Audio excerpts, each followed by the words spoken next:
after operatives acting on a tip-off raided his home in Tanye. He has been charged with possession of a banned substance for the purpose of trafficking, and if convicted, could be sent back to Mile 2. Prisons, many a times, are home for these hardcore criminals. Someone can be taken there for the purpose of correction, and he might unfortunately fall into the hands of such kind of people who can even worsen his situation. But you know, whatever be the case, this is not our making, and the objective of sending one to prison to correct them is still paying dividends. In the same village of Tanje, another resident, Sego Koli, described by operatives as a notorious dealer who has eluded arrest on several occasions, was nabbed in a rather dramatic fashion. On the 20th of June at about 4 a.m. in the morning, our officers carried out these undercover operations, and he first came with 3 bundles of cannabis, which he surrendered to the officers, and he was asked to go for more. He was asked to produce another 10 kilos, which he admitted that he don't have that quantity, but he can produce 7. And the second time, when he came with the 7 bundles, he was arrested. He was caught with 11 bundles of suspected cannabis, which according to the National Drug Enforcement Agency, will significantly reduce the supply to retailers of this highly lucrative business. Objective is not to eliminate or to arrest people who are abusing this substance, but the big barons, the big guys there who are selling it to those who are abusing it. That is why anything that it will take us to nip these people on the board, we will definitely sacrifice. Because when you look at the time and the nature of the operation, everybody knows it's risky.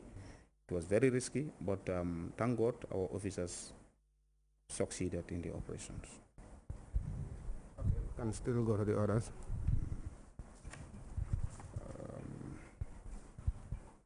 Our final note, this case,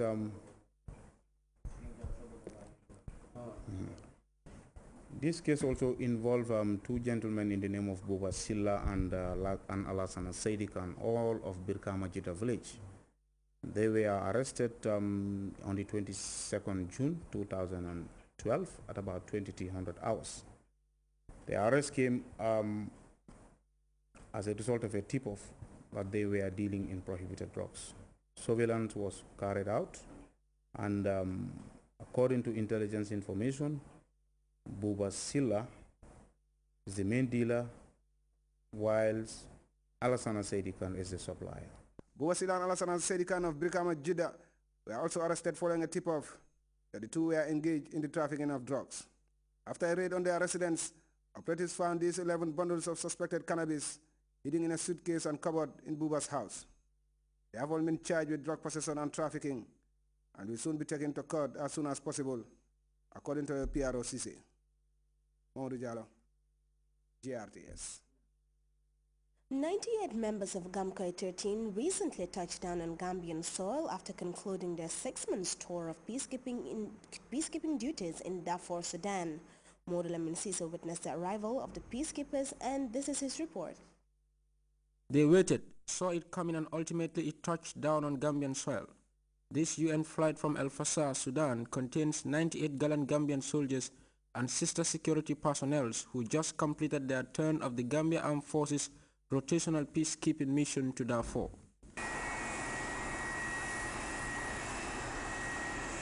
They were received upon arrival by Major General Usman Baji and a group of senior GAF officers.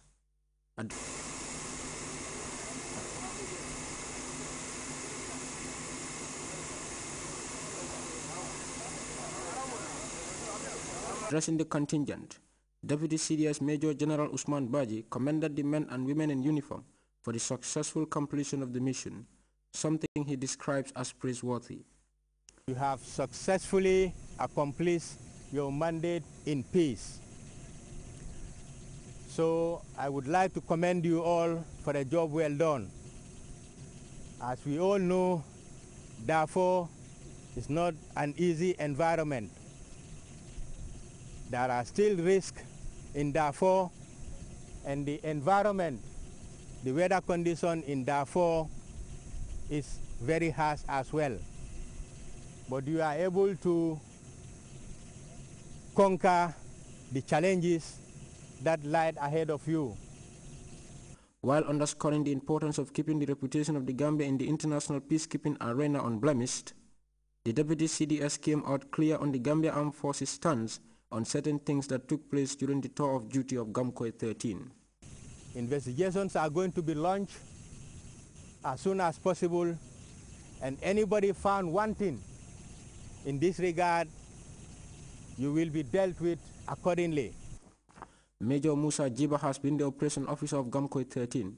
He said the general performance of the contingent is positive. Internationally, we are fully recommended. Up to the day we are coming. Yesterday we did a guard of honor, and I mean we were very well appreciated. What we do there is very well appreciated. Though there is no man who is perfect. You must get some but somewhere, but we definitely live to expectation. Thank you. Shortly before they departed, I caught up with some of the returnees. My name is Isangan. I'm a private soldier from the Gambia Armed Forces. Can you just tell us what has been your responsibility in Darfur? How have you been keeping the peace? I was there keeping my fellow lady to keep the moral side, and at the same time I was a cook, cooking to our officers' mess. So what has been your experience? I experienced a lot. Anyway, I experienced a lot, and I learned from mistake also. What have been your responsibility as the Gambian contingent to make sure that peace remains in Darfur? Okay, as the Gambian contingent, we are responsible of escorting the JSR, who is the #1 man in Darfur in the peace mission area. Again, we are responsible of securing the AMIS, where you have is an office stroke residential area for these UNAMID staffs.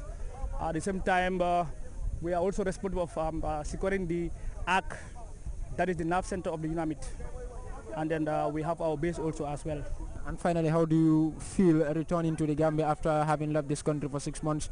You left your family back, perhaps your wife and other members of the family. How do you feel? I feel very happy, and then I thank God that I'm back safe to my motherland. I also thank the Gambian people for their support and then the courage they have been giving us and their prayers.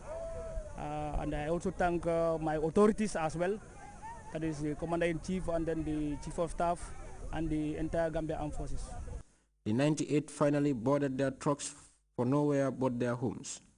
The time to reunite with family and friends is ripe. Modulamin Sise, Grts News. Well, it's now time for a very short break. The news continues in just a moment.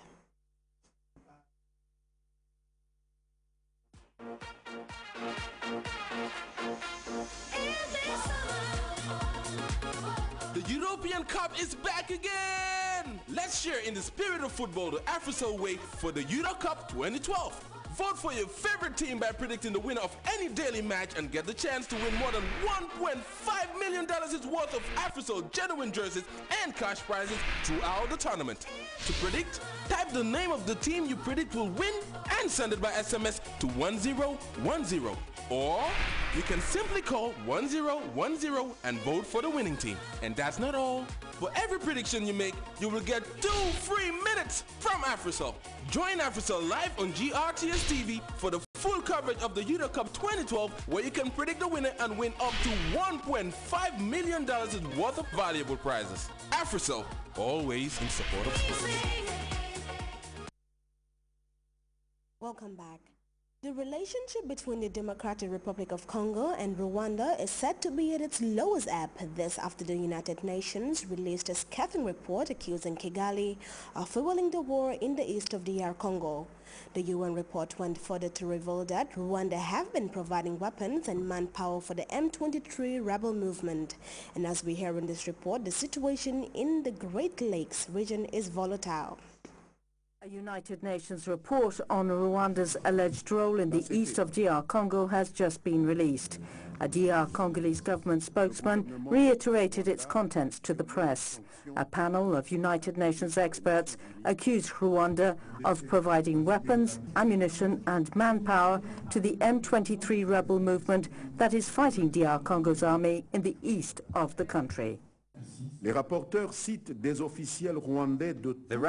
cite leading Rwandan officials, and specifically Rwanda's defense minister himself, the military chief of staff of Rwanda's